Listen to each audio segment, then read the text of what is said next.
ለወንዶች እኔ አንደኛ ማስቀምጠው ንጹህ መሆን ነው። ለማሳየት መስተዋት አውርዶ መነጽር አድርጎ እጁን አውጥቶ ምናምን አሁን ኢትዮጵያዊ ነቅቷል። ኢምፕሬስድ አይሆንም በዛ። እኔ አሁንም ለእህቶቼ አስቀድሜ ማስጠንቀቂያ ልስጥ፣ ማለት ማሳሰቢያ ልስጥ። እንዲዘንጡ ነው የምፈልገው፣ እንዲያምርባቸው ነው የምፈልገው፣ እንዲዋቡ ነው የምፈልገው። ይሄ ልብስ እኔ ላይ ያምርብኛል ወይ ብለው እንዲጠይቁ ፈልጋለሁ። ያ መስታወት ፊት ምንም ነገር ሳይኖር የምታየው መልክ፣ ያ መልክሽ በጣም ቆንጆ መልክ ነው። የሴቶችን የውጪ ውበት በወንድ እይታ እና ደግሞ እኔ ለእህቶቼ ልነገር የምፈልገውን ነገር እናገራለሁ። አሁን ግን እኔ እንደ አንድ ወንድ ለሴቶች ልናገር፣ ለእህቶቼ፣ ለጓደኞቼ፣ ለሴቶች የምናገራቸው ነጥቦች አሉኝ። 7 ነጥቦች ባጭሩ። አንደኛ ሁሉም ነገር አውልቀው ሂውማን ሄር ሳይኖር አይላሽ ሳይኖር ፊታቸውን በሳሙና ከሆነ የሚታጠቡት በሳሙና ታጥበውት፣ በፌስ ዋሽ ከሆነ በፌስ ዋሽ ታጥበው ፊታቸውን ታጥበው ሙሉ በሙሉ ምንም ትርፍ ነገር ሳይኖር በመስተዋት ፊት ቆመው ራሳቸውን ይዩ። አንድ ሜካፕ ሳይኖር፣ ኖ ሊፕስቲክ፣ ኩል የለም፣ ፓውደር ምንም ነገር የለም። እንደዛ ታጥበው ፊታቸውን በውሃና በሳሙና በሚታጠበው ታጥበው እህቶችን መስተዋት ፊት እንዲቆሙ እፈልጋለሁ።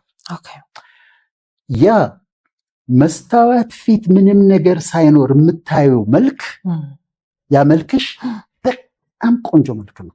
እግዚአብሔር የሰራው ለሁሉም ነው። እድሜ ትንሽ ለየት አድርጎት ሊሆን ይችላል። ወልደሽ ትንሽ ወፈር ብለሽ ሊሆን ይችላል።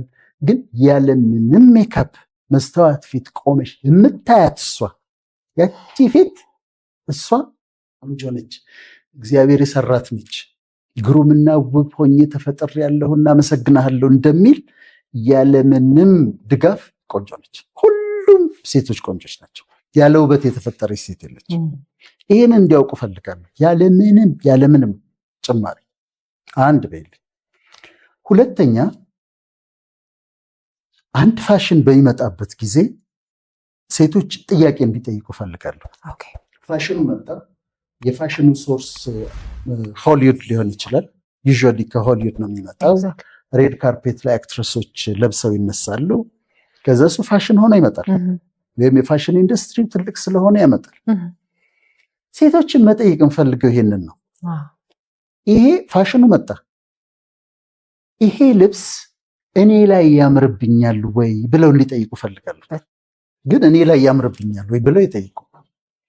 ለምሳሌ አሁን ሲለበስ የማየው ልብስ አለ እንደዚህ ወርዶ፣ ብዙ ሴቶች ሲያደርጉ ያለው እንደዚህ ወርዶ ጡት ማስያዣ የሌለው ከዛ ዝም ብሎ የወረደ እንደዚህ ክፍት የሆነ ፋሽን መጣ እንበል። አንዲት ሴት ፋሽን ስለሆነ ብቻ ማድረግ የለባትም። እኔ ላይ ያምራል ብላ መጠየቅ አለባት። ምክንያቱም እሷ ልዩ ሴት ነች። ቀሚስ እንደዚህ የተቀደደ መጣ፣ ከዚህ ጀምሮ ታች ድረስ የተቀደደ ቀሚስ መጣ፣ ፋሽን ሆኖ ይምጣ፣ አንቃወምም እኛ። ግን ለሴቶች እህቶች የምለው ይሄኛው ስታይል እኔ ላይ ያምራል ወይ ብሎ ይጠይቁ። ካማረባቸው ያርጉ። ግን የኔ ፖይንት ምንድነው? የግድ ፋሽን ሆኖ ስለመጣ ብቻ ማድረግ የለባቸው። ፋሽን ሆኖ ስለመጣ ብቻ ማድረግ የለባቸው። መጠየቅ አለባት። ይሄኛው ፋሽን እኔ ላይ ያምራል፣ ካላማር ይምጣ ፋሽን ተይው።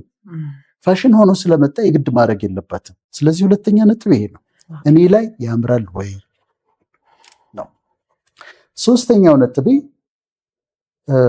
በሚለብሱበት ጊዜ፣ አሁን ስለ ውጭ ውበት ስለሆነ የምናወራው፣ ተመችቶኛል ወይ ብሎ ይጠይቁ። ተመችቶኛል ወይ ማለቴ ነው። ለምሳሌ አጭር ቀሚስ ይለብሳሉ ሴቶች አይደል? አጭር ቀሚስ እዚህ ድረስ የሚደርስ ይለብሳሉ። ግን ኮምፎርታብል አይደለም። እንደዚህ ይስባሉ፣ በጣም ይስባሉ። ከዚህ ይጨነቃሉ። እግራቸውን ለማጣመር ፈልገው እንዴት ተደርጎ ለምን ትጨነቃለች? ይሄኛው ፖይንት ይሄ ነው። ሶስተኛው ፖይንት ተመችቶኛል ወይ? አማይ ኮምፎርታብል? እዚህ ውስጥ የለበስኩት ልብስ ስወጣ አስጨንቆኝ ነው የምውለው ወይስ ኮምፎርታብል ሆኜ ደስ ብሎኝ ነው የምውለው ብሎ ይጠይቁ። ስለዚህ ሶስተኛው ፖይንት ይሄ ነው፣ ይመቸኛል ወይ? ለሰርግ ለምናምን እንደዚህ ፕሮግራም ላይ ሃይ ሂል ጫማ ይደረጋል አይደል? ኦኬ ለትንሽ ሰዓት ከሆነ ግን ቀኑን ሙሉ አድርገውት እግራቸውን አሟቸው ዲስኮምፈርት የሚሰጣቸው ከሆነ ለምን ይሰቃያሉ? ሪላክስ አድርጌያለሁ፣ ተመችቶኛል። ሶስተኛው ፖይንት ነው። አራተኛው ፖይንት ከተፈጥሮ ርቅ ያለው ወይ ብለው ይጠይቁ። ከተፈጥሮ ርቅ ያለው ወይ? አሁን ለምሳሌ ሂውማን ሄር ይደረጋል፣ ያደርጋሉ። አሁን በጣም ብዙ ሴቶች ናቸው የሚያደርጉት። ኖ ኮሜንት፣ አልቃወማቸውም። አለ በኋላ ልናወራቸው የምንችላቸው ነገሮች አሉ፣ መደገፊያ አይደለም። ግን አረጉ። ካረጉ ግን ከነሱ ፊት ጋር የሚመች ወይም ደግሞ እግሯ ነው አይደለም ብሎ የሚያከራክር ሂውማን ሄር ነው መሆን ያለበት። የሷ ፀጉር ነው ወይስ አይደለም ብለው ፀጉሯ ነው አይ አይደለም ኤክስቴንሽን ነው ብሎ የሚያከራክር መሆን አለበት። ግን በጣም ትልቅ በጣም ረዥም ሸክም የሆነ እና ገና አይቼው እንደዚህ ሂውማን ሄር ብዬ የምጀምረው መሆን የለበትም። ሲያደርጉም ከፊታቸው ጋር የሚስማማ የሚቀላቸው የእነሱን ፀጉር የሚመስል የሚያታልል ቢሆን ይሻላል ብዬ አስባለሁ። እና ይሄ ነው። ከዚሁ ጋር ተያይዞ ደግሞ ሌላው ፖይንት ፌሻል ይሰራል። አልቃወማቸውም። አሁን ግን መልኳን የሚቀይረው ከሆነስ መልካቸው ይቀይራል።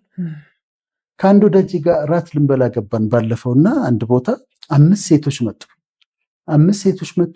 እንደዚህ ዘው ብዬ ሳያቸው አንድ ነው መልካቸው፣ አንድ ናቸው። መለየታችን እቺን ከዚህ መለየታችን ይስቃሉ እነሱ። ለምንድን ነው መልኳ እስኪጠፋ ድረስ የሚሰራት? አንዳንዴ እኮ ትላልቅ ቶክ ሾው ላይ ቀርበው ማን ነበረች እቺ ብለሽ ታስቢያለሽ። የምታውቂያትን ልጅ ለምንድን ነው ለውጧታል፣ ሙሉ በሙሉ ለውጧታል። አታውቂያትም ወይ ስሟ ሲነገር ወይ ድምጿን ስትሰሚ ነው የምታውቂያት። እንደሱ መሆን የለበትም። በእውነት ትንሽ ላይት ቢሆን ይዋቡ ይመርባቸው። ግን ከተፈጥሮዋ ጋር የተቀራረበ በተለይ እኔ ሜካፕ አርቲስቶቹን ነው ማናገር የምፈልገው። እንደዛ አታድርጓቸው ፕሊዝ። እህቶቻችን መልኳን አክሰንቹዌት ለማድረግ ያላትን ውበት ጨምሮ ለማውጣት የበለጠ እንዲያምርባት ነው እንጂ ሙሉ በሙሉ ተለውጣል እሷ አትመስልም። እና ከተፈጥሮ መራቅ የለባቸው። ናቹራል ከሆነው ነገር ያለውን ውበት አክሰንቹዌት የሚያደርግ የሚጨምር ነገር ነው መደረግ ያለበት እንጂ ኮምፕሊትሊ መልኳን የሚያጠፋ መሆን የለበትም ብዬ ይሄን ደግሞ አስባለሁ።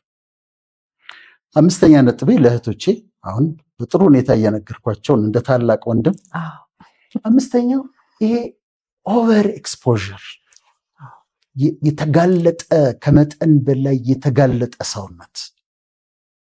ሴቶች አንዳንድ ሰውነታቸው ሲሸፈን ነው የሚያምረው፣ ያጓጓል ማለት ሲሸፈን ያምራል፣ ያጓጓል። እግር ይታያል፣ ጭን ግን በጣም አይገለጥም። ሲምደረት አካባቢ ዝም ብሎ እስከ ታች ድረስ እንትኑ ራሱ የሆነ ክት የሆነ የተሸፈነ የሚያጓጓ ሰውነት የሚሆነው ሲሸፈን። በሙሉ ተገልጦ ከመጣ ግን በቃ እኮ ምንም የቀረ ነገር የለም። እና እንደዛ ባይሆን ኤክስፖዠሩ ዲሰንት የሆነ እስከተወሰነ ደረጃ የሆነ ኤክስፖዠር ቢሆን ከመጠን በላይ ባይጋለጡ ደግሞ ያምራል። የበለጠ ነው የሚያምረው። እንደው የሚወዳትም ሰው ይጓጓል። እዛ የተሸፈነው ስር ያለውን እኮ እያሰበ ይጓጓል እንጂ ተገልጦ ከቀረበ ግን ጥሩ አይደለም። ስለዚህ ኦቨር ኤክስፖዠር ባይሆን፣ ሴዲዩሲንግ ባይሆን ማለት ወንድን ለሌላ ፍላጎት የሚያነሳሳ ባይሆን ልብሱ ደስ ይለኛል። እንደዛ ቢሆን ደስ ይለኛል። እና ይሄ ነው 6ኛው 7 ናቸው ያልኩሽ።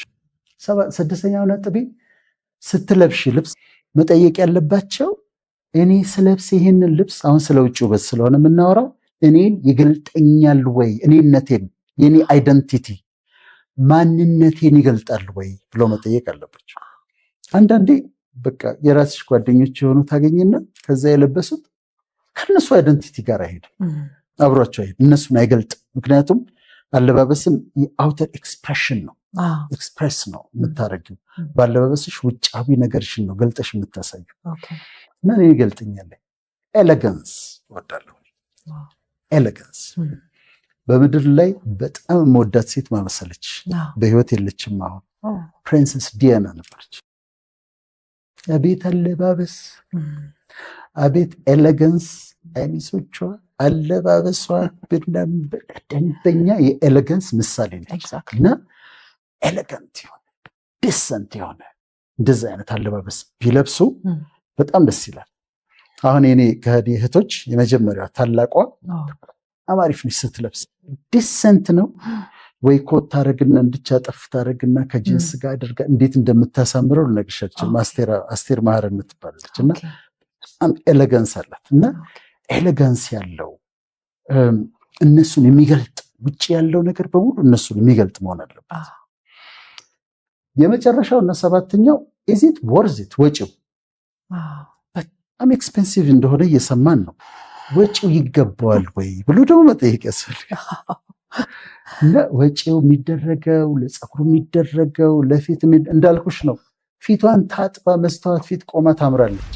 ከዛ ላይት ነገር የበለጠ ውበቷን ያወጣዋል። ግን ወጪው ይገባዋል ወይ ብሎ መጠየቅ። ይሄ ኤክስቴንሽኖቹም ምኖቹም አይላሹም፣ እውነት ለመናገር አይላሽ ይጨንቀኛል። ጨንቀኝ ነገር እሱም ሲተልቅ እንዳልጋፋቸው አሁን እኔ እንዳልጋፋ ብዬ ነው። እና ወጪው ከዛ ደግሞ እኛ ሀገር እንኳን ብዙ የተለመደ አይመስለኝም። ሰርጀሪው የአፍንጫ ማስተካከል አለ፣ ሪኖፕላስቲ ይባላል። የከንፈር ማስተካከል፣ የጡት ማስተካከል ወጪው ይገባዋል ወይ ብሎ ማሰብ ይጠይቃል።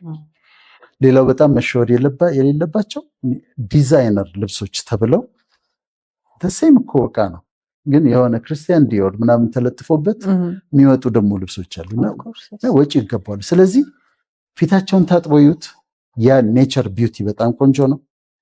እኔ ላይ ያምራሉ ብለው ይጠይቁ። ፋሽኑ ሲመጣ ሲያረጉት ተመችቶኛል ወይ ኮምፈርተብል ነኝ ወይ ብለው ይጠይቁ። ከተፈጥሮ በጣም አርቆኛል ወይ ብለው ይጠይቁ። መልኬን ለውጦታል ወይ ብለው ይጠይቁ።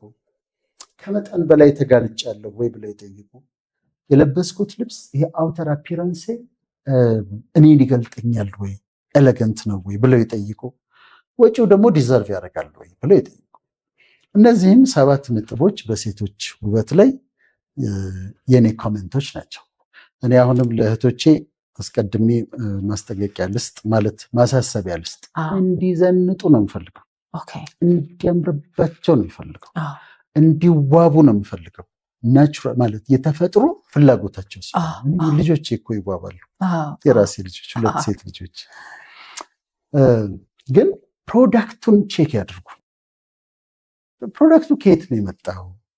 እንዴት ነው የመጣው? እንዴት ነው የተገኘው? እኔ ልጠቀምበት ይገባል ወይ ብለው ማሰብ።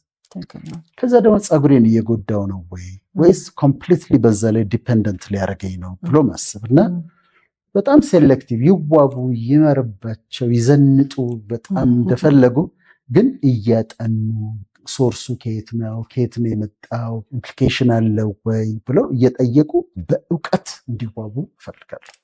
ዘንጡ፣ ይመርባቸው፣ ተዋቡ። ቢሴሌክቲቭ፣ መጠኑ ከመጠን አይለፍ፣ መልካቸው አይጥፋ። ቢዩቲ ላይ ደግሞ የምትሰሩ ባለሙያዎች ደግሞ አስቡላቸው፣ ለልጆቻችን ራሩላቸው። መልካቸውን አታጥፉት። ያንን የመሰለ ፊት በጣም ቀብታችሁ ሌላ ሰው አታስመስሏቸው ፕሊዝ። አሁን ይሄ ወንድማዊ ምክር እንደማይናደዱብኝ እርግጠኛ። እኔ ደግሞ ወንድም ለወንድም ለጓደኞቼ ለወንዶች ደግሞ እኔ ጥቂት ነጥቦችን ልጨምር። አንደኛው እኔ በግሌ የማምንበት የወንድ ልጅ ውበት ብዬ የማምነው ክሊንሊነስ፣ ንጽህና። ለወንዶች እኔ አንደኛ የማስቀምጠው ንጹህ መሆንን። ቤት እኔ መጀመሪያ የማደርገው ጠዋት ምን መሰለሽ?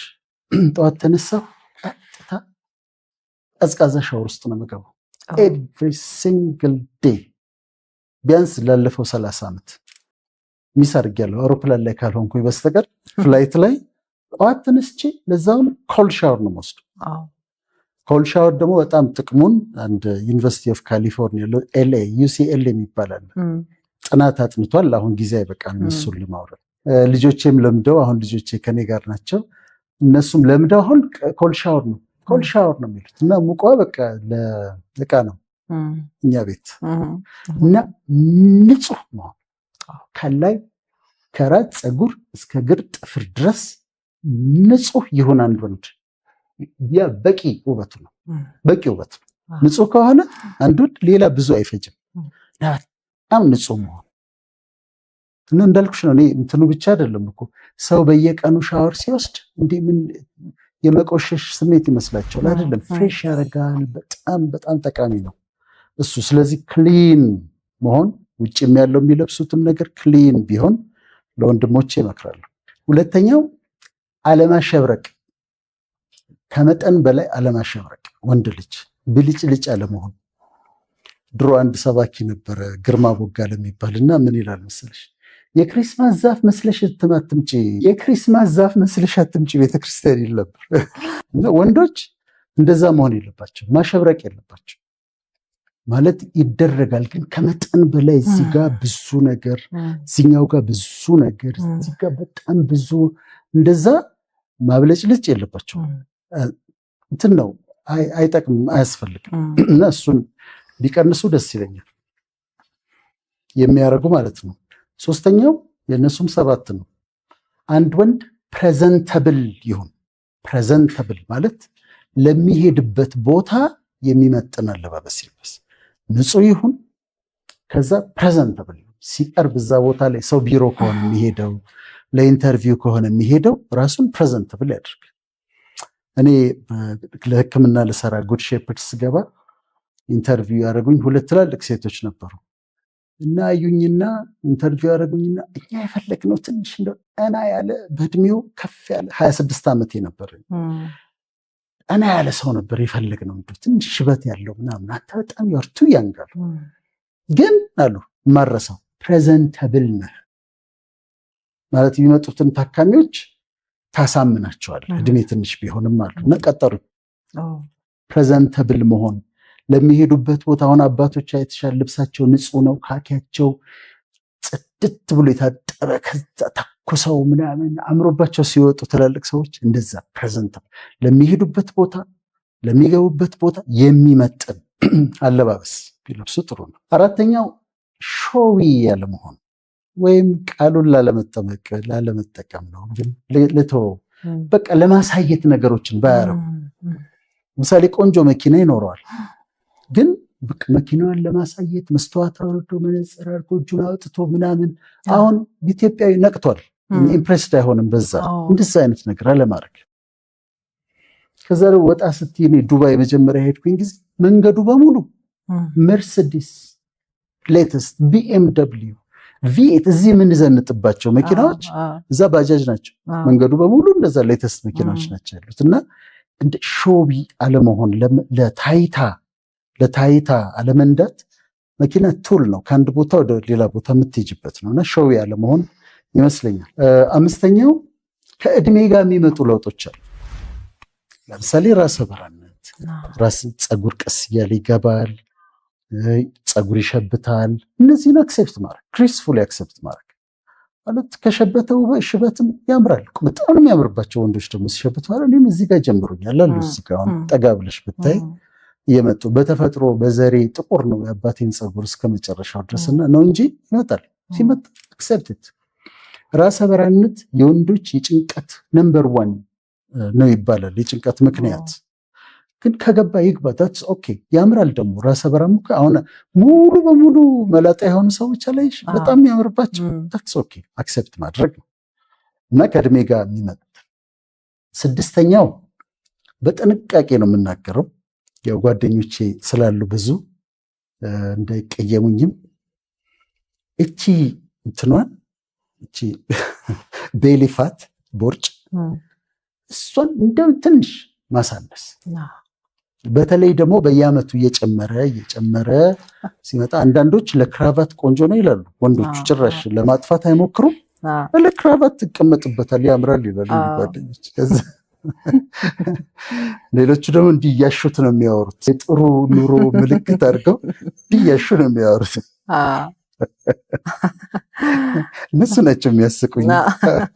እና እንደዛ ባይሆን ቢያንስ እየጨመረ ባይመጣ ሊሚት ቢያደርግ አንዳንዴ ከሸሚዝ ቁልፍ ጋር እየታገለ ምናምን ከዛ በዛ ላይ ደግሞ ምንም እርምጃ ይወስዱ እና እሷ ትንሽ ብትቀንስ አሪፍ ነው፣ ጥሩ ነው ብዬ አስባለሁ። ሳይዙ ባይጨምር። መጨረሻ 7ኛው አነጋገር ላይ፣ ይሄም የውጭ ውበት ነው። አንድ ሰው የሚገመትበት ነው አነጋገሩ። ራፍ ባይሆን ተዘርበው ባይሉ፣ ተወደዛ ዞር በሉና ባይሉ፣ ትንሽ የተመረጡ ቃላትን አስቦ መናገር። ይሄ ግልፍተኛና ራፍ ባይሆኑ ደስ ይለኛል። ስለዚህ ለወንድሞቼ ደግሞ መክረው ይህን ነው። በጣም ንጽህናቸውን ከጠበቁ ውብ ናቸው።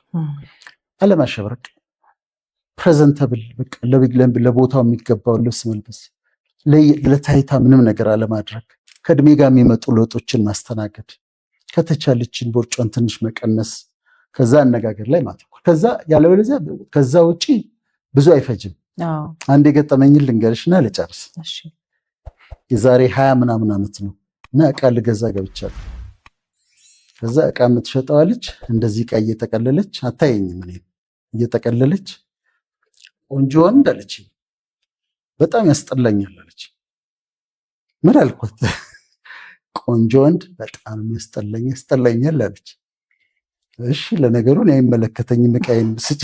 ሌላ ሰው አናዷት መሆን አለበት። ምክንያቱም ይዤ ዕቃዬን ወጣሁና ቆንጆ በጣም ያስጠላኛል አለች። አሁን ቅድም ያለው ነው ፐርሴፕሽን ነው። እና ግን ብዙ አይፈጅም። ወንድ ንጹህ ከሆነ ዲሰንት ከሆነ ኤሌጋንት ከሆነ በቂ ነው።